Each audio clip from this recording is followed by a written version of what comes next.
and with Chris, we'll be working on that together. And we're going to be able to have tremendous, and this gives us, because we don't have that much of it yet. We have some, but we don't have that much. We need a lot more to really propel us to the next level of, to lead in everywhere. We're leading right now with AI. We're leading with everything right now. We need resources. We have to double our electric capacity. We have to do many things. We have to really triple it. Think of it, the electric capacity. From what we have right now, you can believe it. So I just say this. So the deal we're making gets us, it brings us great wealth. We get back the money that we spent, and we hope that we're going to be able to settle this out. We want to settle it. We want to stop. I tell you what, I'm doing it for two reasons. But the number one reason by far is to watch all these people being killed. I see pictures every week. From, I assume satellite pictures mostly, but there's some pictures on site of thousands of soldiers that are being killed and being decimated because equipment today, military equipment, is so powerful and so devastating.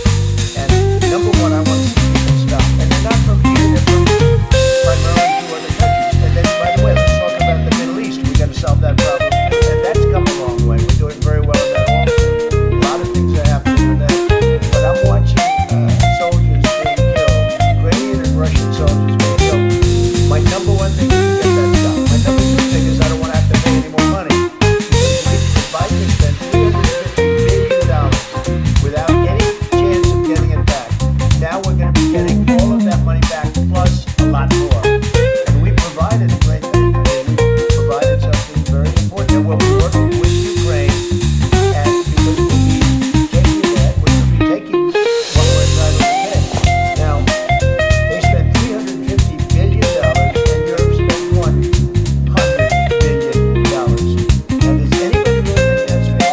But then we find out, a little while ago, not so long ago, a month ago, I found out that the money they spent, they get back. But the money we spent, we don't get back. They said, well, we're going to get it back. And we'll be able to make a deal. And again, President Zelensky's coming to sign the deal. And it's a great thing. It's a great deal for Ukraine, too, because they get us over there. We're going to be working over there. We'll be on the land. And, in that way, it's sort of automatic security, because nobody's going to be messing around with our people when we're there.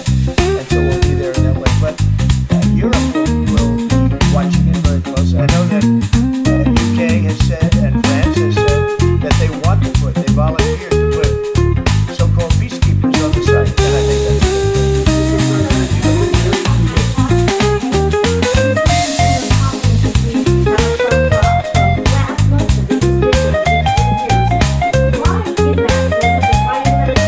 Well, I think that consumer confidence, if you look at confidence in the nation, it had the biggest increase in the history of the chart. It went up 42 points in a period of like days after the election, since the election.